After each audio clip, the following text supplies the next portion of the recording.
Hello everyone and good evening again to everyone. So I wish कल तक हम कर रहे थे लॉजिकल रीजनिंग के एमसीक्यू यूजीसी नेट की प्रिपरेशन विद पीवाईक्यूज। तो अब बचे हैं कुल मिला के आपके पास मात्र 40 दिन। अब इन 40 दिनों को दीजिए आप पूरी अपने एमसीक्यू सीरीज पे, पूरी अपनी तैयारियों पे सॉल्व कीजिए मैक्सिमम से मैक्सिमम क्वेश्चन और अपनी प्रैक्टिस को और भी बेहतरीन बनाए। तो ये आज जो हम क्वेश्चन लाए हैं वो है 2023 पीवाईक्यू टीचिंग एप्टीट्यूड के। तो आ जाइए और जल्दी से कर लेते हैं हम सॉल्व। तो चलिए, the very first question in front of you is by which of the following means can teacher establish a good rapport with his or her student. बताइए इनमें से कौन सी ऐसी चीज है जिससे वो रिपोर्ट सही बना सकता है। तो फर्स्ट क्या बोल रहा है ये, शोइंग, ठीक है। फर्स्ट ये बोल रहा है showing authority in class, second impressing students by his or her knowledge and skills, playing the role of guide facilitator and with a desire to help them, becoming a friend to the students. तो बताइए, ये तो सबसे easiest question है, free के number लेने वाले question है ये सारे। तो जल्दी बता दीजिए जी। देखो, शोइंग ऑथोरिटी से तो कोई क्लास चलती नहीं है, ठीक है। और इम्प्रेस क्यों करना है आपको, आप ऑलरेडी टीचर हो, आपको अपना इंप्रेशन जानने की कोई जरूरत नहीं है। तो आप क्या करोगे, playing a role of guide और facilitator with a desire to help them, ठीक है। आप हमेशा स्टूडेंट के एज ए हेल्पर और एज ए गाइड आप उनका ध्यान रखेंगे, ठीक है। चलिए ये बताइए, ओपन एजुकेशनल रिसोर्सेज जो OER होता है आर अवेलेबल फॉर फ्री, फिर रीजन बोल रहा है the basic philosophy behind OERS is to provide freely accessible openly licensed text and media to all that are useful for teaching and learning। बताइए क्या सही है, इसका आंसर बताइए। ये बहुत ही इजी क्वेश्चन है, इसमें क्या होगा, दोनों सही है। जी हाँ बिल्कुल, जो ए है आपका OER है वो अवेलेबल है फ्री रिसोर्स, और जो भी है ये behind freely accessible openly licensed है, इसीलिए तो ये मेनली हमें ओपनली मिल रहा है। ओपन मतलब फ्री तो हो गई, ठीक है। आइए नेक्स्ट, चलिए ये बताइए ये हिंदी में एक बार देख लीजिए, इंग्लिश वापस आ जाइए। Which of the following is usually not a characteristics of adult learning? Adult learning की बात कर रहा है ये, एक हमारे क्या होते हैं यंगस्टर, बिल्कुल, फिर एक एडल्ट, ठीक है। चलिए बताइए इसमें से कौन सा नहीं है। सेल्फ लर्निंग तो ऑब्वियसली होता है, टाइम फ्लेक्सिबिलिटी ये भी होता है, और सोशल लर्निंग भी होता है। तो इसमें से कौन सा पार्ट है जो नहीं होता है, बताइए।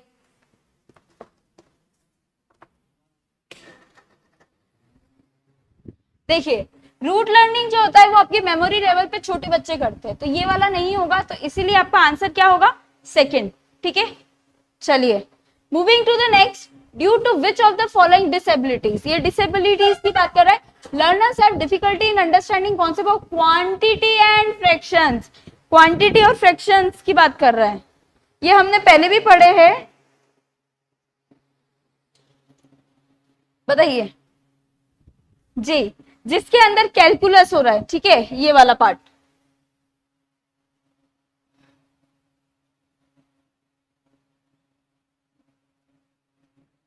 ठीक है, आपका जो ये वाला है डाई कैलकुलिया, ठीक है, ये आपका क्या होगा, मैथ से रिलेटेड है, ठीक है। ये आपका लेक्सिया, ये आपका किससे, लैंग्वेज से, राइटिंग से रिलेटेड है, ये भी राइटिंग से है, स्पार्क्सिया, दो मिनट।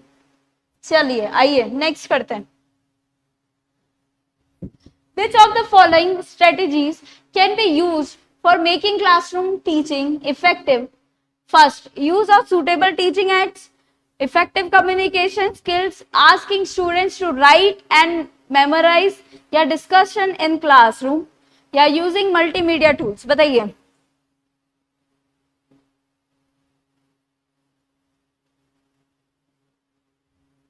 इसमें से एक नहीं होगा, बाकी सारे हो जाएंगे। बताइए सही आंसर इसका।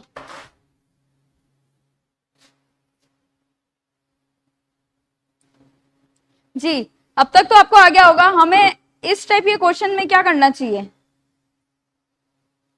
हमें इस टाइप के क्वेश्चन में हमेशा एलिमेंट करना चाहिए। क्या करना चाहिए, कैंसिलेशन के साथ करना चाहिए। देखिए आपके हिसाब से यूज ऑफ सुटेबल ये भी सही आ रहा है, ये भी सही आ रहा है, पर ये कहीं ना कहीं write and memorise, it's not one of the effective teaching strategies. तो अगर सी आप किसी में से, सब में से हटा देते हैं, ठीक है, जैसे कि आप मानते हैं सी इसमें नहीं आएगा, सी भी नहीं आएगा और ये भी नहीं होगा, क्योंकि डी और E is your correct answer, तो आपका आंसर क्या बन जाएगा इजीली, सेकेंड। चलो next, what is the solo basic, solo पूछ रहा है। प्लीज ऐसे वर्ड्स पे ध्यान दीजिए कीजिए, जब भी आप क्वेश्चन करेंगे तो इन वर्ड्स पे हमेशा ध्यान देना है। Solo basic of designing the curriculum, curriculum को डिजाइन करने के लिए हमें एक चीज जो हमेशा देखनी चाहिए, मतलब ये तो देखनी चाहिए, साथ में सोलो कौन सा है, पहला educational needs of the learner, फिर बोल रहा है commercial needs of the institution, फिर बोल रहा है constitutional and development mental imperatives of the country, then socio-economic states of parents। बताइए, चलिए इसका आंसर बताइए fast fast.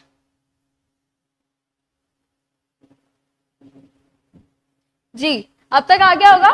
Constitutional and development imperatives of country, mainly curriculum जो हमारा डिजाइन होता है वो इस पे ज्यादा फोकस करता है, क्योंकि कमर्शियल नीड्स के आगे, एजुकेशन नीड्स के आगे और socio economic states of parents, इसके आगे आपका क्या होता है, फोकस होता है, विजन होता है। ये जो आपका है वो विजन लेके चलता है, इस वजह से, ठीक है। चलिए मूविंग नेक्स्ट, चलिए which of the following is not a traditional role, मतलब ये क्या बोल रहा है, ट्रेडिशनल रोल नहीं है एक टीचर का। अगर कोई चीज ट्रेडिशनल नहीं है तो मतलब वो कहीं ना कहीं मॉडर्न होगी, तो ठीक है, हमें क्या ढूंढना है इसमें से, मॉडर्न कौन सा है, ठीक है। ये फर्स्ट बोल रहा है dissemination of knowledge, creation of digital resources, research and publication, participating in FDPs and seminars. बताइए, देखिए एक ही चीज है जिसपे आपका फोकस आया होगा, डिजिटल रिसोर्स, ये कहीं ना कहीं आपका क्या है, मॉडर्न में से है, तो ये जो करेक्ट आंसर होगा वो होगा सेकेंड। देखिए कितने इजी क्वेश्चन आया है, यू कैन डू इट।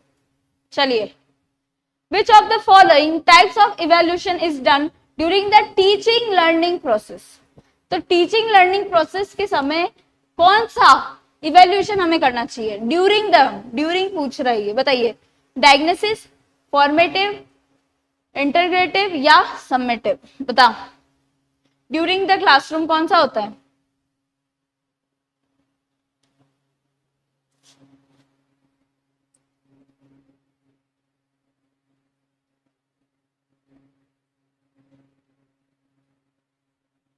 हमेशा याद रखिए आपकी तीन कैटेगरी है, एक बिफोर, ड्यूरिंग एंड आफ्टर। तो आफ्टर तो हमारा होगा समेटिव, फॉर्मेटिव हमारा है बिफोर और ड्यूरिंग होगा डायग्नोसिस, सॉरी प्लेसमेंट होता है, sorry I am so sorry, ये होगा, ये दोनों तो होगा ड्यूरिंग और ये होगा आपका आफ्टर वाला होगा समेटिव, और जो बिफोर होता है वो होता है प्लेसमेंट। तो ये जो ड्यूरिंग द टाइम होता है टीचिंग लर्निंग प्रोसेस के लिए वो होता है फॉर्मेटिव, और डायग्नोसिस यूज होता है किस लिए, प्रॉब्लम को, लर्निंग प्रॉब्लम्स को आइडेंटिफाई करने के लिए, ठीक है। I hope this made you clear. Now although I am very happy to win the lottery, I am also a little worried. The last time I had won a lottery, my pocket was picked. The next morning, which of the following fallacy committed in above? तो ये कौन सी है बताओ, एक बार हमने किया हुआ भी है,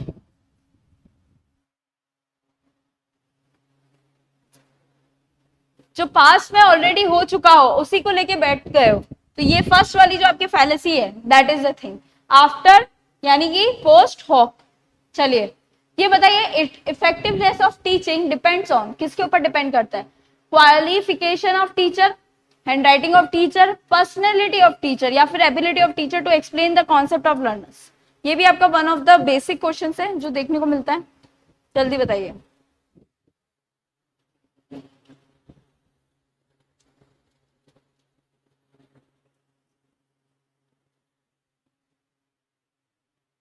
जी इसका आंसर क्या है? Ability of teacher to explain the concept. मतलब आपका एम क्या होना चाहिए? एक बच्चे को कितना समझ में आ रहा है, आपका जो प्यूपिल है उसको कितनी, जो आपका प्यूपिल है उसको कितनी लर्निंग हो रही है, जो आप कॉन्सेप्ट समझा रहे हो वो उसको कितना समझ आ रहा है, ये पूरा। चलिए moving to the next, attitude of teacher in the classroom that impacts teaching pertains to which of the following domain. कौन से डोमेन को अफेक्ट करता है टीचिंग? बताइए, कॉग्निटिव, कॉग्निटिव, अफेक्टिव या फिर साइकोमोटर? एटीट्यूड वाली बात कर रहा है। क्या बात कर रहा है ये? एटीट्यूड। और एटीट्यूड किससे रिलेटेड है? आपका फीलिंग से रिलेटेड। और फीलिंग्स किसका पार्ट है? अफेक्टिव का। ठीक है, तीन डोमेन होते हैं, कॉग्निटिव जो कि आपकी इंटेलिजेंस का पार्ट है,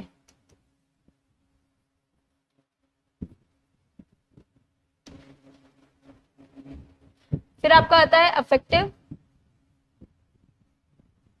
जो आपकी फीलिंग्स का पार्ट है, फिर आता है आपका साइकोमोटर जो किसका पार्ट है? आपका मशीन या स्किल से रिलेटेड। ठीक है, ये तीन चीजें है। तो अफेक्टिव आपका क्या है? एटीट्यूड वाला पार्ट आपके फीलिंग्स का है। समझ में ये चीज? चलिए मूविंग टू द नेक्स्ट, बताओ। A chemistry teacher is learning marketing management as a life long. ठीक है, तो learning process, which type of learning can be categorise? अब ये क्या है? फॉर्मल हो गया, ठीक है, इनफॉर्मल हो गया और नॉन फॉर्मल। कौन सा आएगा बताइए?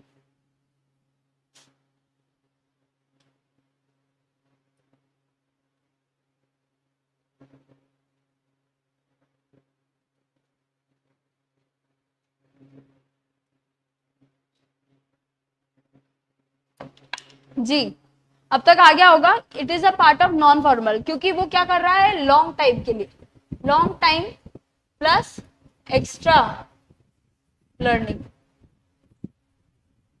स्किल बढ़ा रही है अपनी। दैट्स व्हाई इट्स अ क्या पार्ट ऑफ नॉन फॉर्मल। चलिए ये बताइए, formative assessment are use for providing feedback to the learners for improvement. क्या फॉर्मेटिव असेसमेंट्स इंप्रूव स्टूडेंट्स ये sorry teaching learning process in the light of about statement? कौन से है बताइए? फॉर्मेटिव के बारे में बोल रहा है कि क्या फॉर्मेटिव जो होता है हमारा assessment are use for providing feedback to the learners for improvement होता है उसके अंदर? बताइए। जी हाँ, बिल्कुल होता है ना? ये बिल्कुल होता है। और साथ में formative assessment, improvement, teaching learning, इन दोनों सही है। रीजन भी इससे क्या हो रहा है? मिलता जुलता है। क्यों? क्योंकि ये टीचिंग लर्निंग के प्रोसेस को भी इंप्रूव करने की बात कर रहा है। कहीं ना कहीं फीडबैक मिलेगा तो टीचर को भी पता चलेगा ना कि हम कहाँ गलत कर रहे हैं, कहाँ सही करने की गुंजाइश है। तो ये सारी चीजें आपका पार्ट बनेगा। चलिए हिंदी में एक बार देख लीजिए।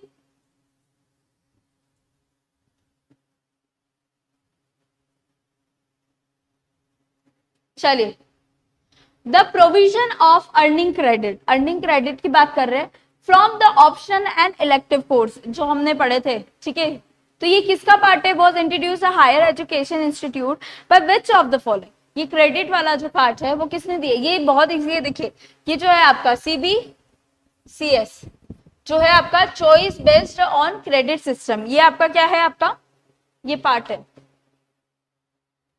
इसी का ये पार्ट है। ठीक है, इन्होंने ही दिया था। Which delivering a lecture there is disturbance, ठीक है, created by students in class, which of the following measures should be taken by teacher? Teachers को कौन सा देना चाहिए मेजर जब कोई बच्चा उनको क्लास में क्या कर रहा है? डिस्टर्बेंस क्रिएट कर रहा है। पहला, punish those causing disturbance, ignore and continue, इग्नोर करो और पढ़ाते रहो, leave the class and report to the head of the institute, talk to the student causing disturbance and motivate them for the learning। देखिए एक बात समझिए, आप टीचर है और आपका काम हमेशा ना लड़ाई झगड़ा करना नहीं है, पहली बात तो ये। दूसरी बात ये, हर बच्चे को डांट के मार के शिकायत करके नहीं समझाया जा सकता, क्योंकि आपका मोटिव क्या है, इन द एंड उसको क्या करना है, लर्निंग के लिए प्रमोट करना, ठीक है। तो जहां पे आपको सबसे पॉजिटिव चीज नजर आ रही है वो ये, टॉक टू द स्टूडेंट्स, ठीक है। चलिए, which of the following would most likely be considered unacceptable use of information by teacher? कौन सा है बताइए? Using the school district's data to determine gender distribution in local school, using the internet history on a classroom computer to audit student internet use, using students personal data to mailing list for a local create mail charity, या फिर using classroom records to determine receipts of the academic awards. चलिए बताइए इसमें से कौन सा misuse हो जाएगा डेटा? देखिए, पर्सनल जो डेटा है जो कि चैरिटी के लिए आप यूज कर रहे हो, ठीक है, वो आपका क्या पर्सनल डेटा, कभी भी स्टूडेंट के ये वर्ड आ गया ना मतलब आप खतरे में हो, किसी के पर्सनल डेटा को आप नहीं कर सकते हैं, ठीक है। तो यही इसका कीवर्ड था, third is your correct answer. चलिए एक बार हिंदी में भी देख लीजिए, ठीक है। Moving next, a teacher teaches in a scale down situation of teaching, which of the following terms can be use for this type of teaching? कौन सी चीज है बताइए? एक शिक्षक शिक्षण की छोटी स्थिति में पढ़ाता है, इस प्रकार के शिक्षण के लिए निम्नलिखित में से किस शब्द का उपयोग किया जा सकता है बताइए जी। अब तक आपने निकाल लिया होगा, दिस इज माइक्रो टीचिंग। जब एक टीचर खुद पढ़ने की कोशिश, खुद सीख रहा है, उस चीज को बोलते हैं हम माइक्रो टीचिंग, ठीक है। In which of the following teaching model the learners is mostly self-directed and responsible for his or her own work? ऐसा कौन सा स्टेज या लर्निंग प्रोसेस है जिसके अंदर वो खुद ही सीख रहा है, खुद ही लर्न कर रहा है? बताइए कौन सा मॉडल हो सबसे ज्यादा इजी? देखिए, पेडागोगी हमेशा मेमोरी लेवल पे होता है, एंड्रागोगी आपका कौन से लेवल पे होता है? अंडरस्टैंडिंग पे। फ्लिप ये अलग मॉडल चलता है, फ्लिप क्लासरूम अलग ही चलता है। इसमें आप क्या करते हो, होमवर्क तो स्कूल में करते हो और पढ़ते क्लासरूम में और डिस्कशन क्लासरूम में आके करते हो, ये भी नहीं है। तो रिफ्लेक्टिव जो मॉडल है आपका, जो कि सबसे हाईएस्ट माना जाता है, कि जो कि थॉटफुल होता है ना, हाईली थॉटफुल, ठीक है, हाईली थॉटफुल लर्निंग होता है, इससे खुद से सीखते हैं, उसको हम बोलेंगे रिफ्लेक्टिव। ओके, एडल्ट लर्निंग का पार्ट है। चलिए, where do the important aspect of learning including analyzing, application, creativity and evaluation take place as per the traditional model of the classroom teaching? Outside the class, inside the class, during or on the road learning? बताइए, traditional कहाँ होते थे पहले के जमाने के classrooms? बताओ, पेड़ के नीचे एक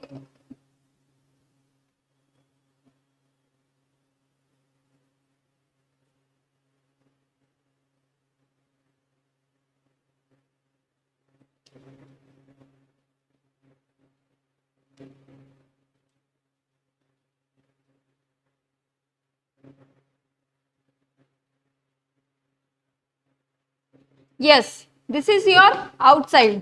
क्या होगा इसका?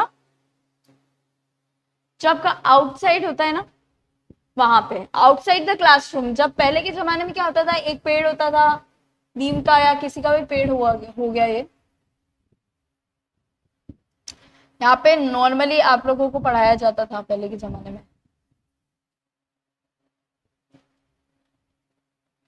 यहाँ पे एक टीचर होता था, यहाँ पे सारे बच्चे बैठे थे। पहले के जमाने में कुछ इस टाइप से पढ़ाया जाता था, क्रिएटिविटी, इवैल्यूएशन उस समय क्या करते थे, ठीक है। Which of the following is used in offline code mode of teaching? Video conferencing tools, chalk and board, LMS, और ये हमारा आ गया, ये क्या होता है पता है? Learning management system. और ये हो गया डिजिटल सोर्स। डिजिटल हमें पता है, ये पूरी क्लास होगी ऑनलाइन, ये भी ऑनलाइन है, वीडियो कॉन्फ्रेंसिंग ये भी ऑनलाइन। तो एक ही बच्चा जो कि ना, एक तो ट्रेडिशनल मेथड भी है, तो वो होगा आपका चॉक एंड बोर्ड, जो नॉर्मली पहले जमाने में हम व्हाइट चॉक और ब्लैक बोर्ड से पढ़ाते थे, वो चीज है इसमें। चलिए आइए, which of the following are online methods? अब देखिए, ऑनलाइन मेथड्स की अगर बात कर रहा है पिछली बार क्या ऑफलाइन बोला था तो चौक तो होगा नहीं, सी तो डायरेक्टली कर गया एलिमिनेशन मेथड से, ठीक है। अब ए आएगा, बी आएगा, स्वयं एंड स्वयं प्रभा भी आपका ऑनलाइन पोर्टल है, तो ए बी डी जिसमें है ये वाला, सेकंड वाला आपका क्या बन जाएगा, करेक्ट ऑप्शन। चलिए, a trend study is usually, अब ट्रेंड स्टडी क्या बोलते हैं, अ ट्रेंड जो पहले से चला आ रहा है उसे क्या बोलेंगे हम, बताओ। ट्रेन पहले चलता है फिर बंद होता है फिर ट्रेन चलता है, जैसे कि आप रील्स में देखते हो ना कि पहले ट्रेन चल रहा है कोई, ठीक है, फिर एकदम डाउनफॉल आता है, पहले कच्चा बादाम चला रील्स में और आज दूसरा चल रहा है, आज वो बंदोबंदी चल रहा है मेनली। तो जो ट्रेंड वाली स्टडी होती है एक तरह से ऊपर जाती है नीचे जाती है और या तो बहुत हाई जाती है फिर नीचे आने लग जाती है, उस ट्रेंड स्टडी को क्या बोलते हैं, इज यूजुअली कौन सी होती है, बताइए फटाफट।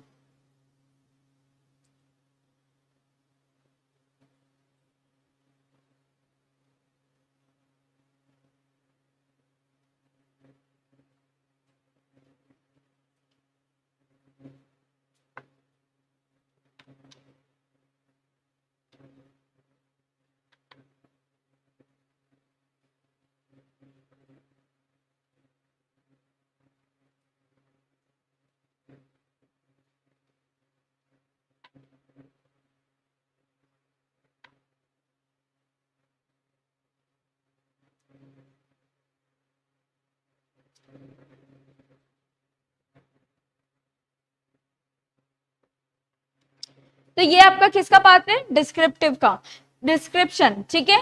तो a trend study is a type of research that investigate the direction, ठीक है, क्या करता है, इन्वेस्टिगेट करता है डायरेक्शन को और, ठीक है, इन्वेस्टिगेट करता है आपके डायरेक्शन को एंड रेट ऑफ, और क्या करता है ये रेट को भी देखता है, ठीक है, क्या करता है, एक तो इन्वेस्टिगेट करता है rate of change in a particular phenomena, rate of change in particular phenomena over a period of time, over a period of time. ये एक तरह की स्टडी है जिसके अंदर क्या करते हैं, इसको बोलते हैं हम डिस्क्रिप्टिव का पार्ट बोलेंगे। थर्ड जो आपका वो एकदम एब्सोल्यूट करेक्ट है, जब आप ट्रेंड को स्टडी करते हो उस हिसाब से वो बनता है और वो चेंज होता रहता है ओवर द टाइम। चलिए, I never teach my peoples, I only attempt to provide the condition in which they can learn, बस कंडीशन प्रोवाइड करा देते हैं हमारे एल्बर्ट आइंस्टाइन जिसमें वो खुद लर्न कर सके। तो ये कौन सा है, learner centre, teacher centre, parent centre या फिर प्लेसमेंट, ये ऐसी कोई चीज होती नहीं है, ठीक है। तो बताइए, बहुत इजी है, लर्नर जिसमें वो खुद ही अपने हिसाब से क्या कर रहे हैं, एक डायरेक्शन को ढूंढ रहे हैं,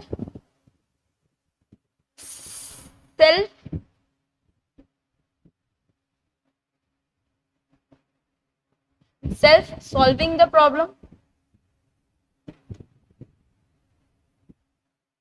सब खुद से कर रहे हैं, ठीक है। चलिए नेक्स्ट बताइए, the main focus of teacher in designing assessment should be, किस पे होना चाहिए बताइए, एक्टिविटीज, लर्निंग आउटकम्स या फिर अटेंडेंस या फिर हमारा हिज और हर बिहेवियर,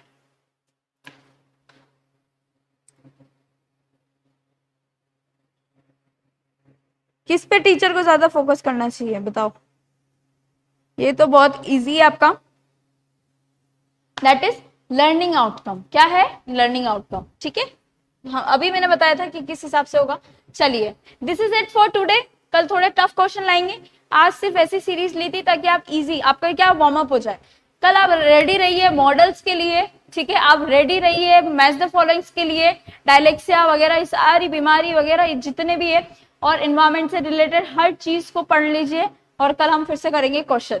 तो थैंक यू सो मच, तैयारी करती रहिए और stay blessed and good night, Tata.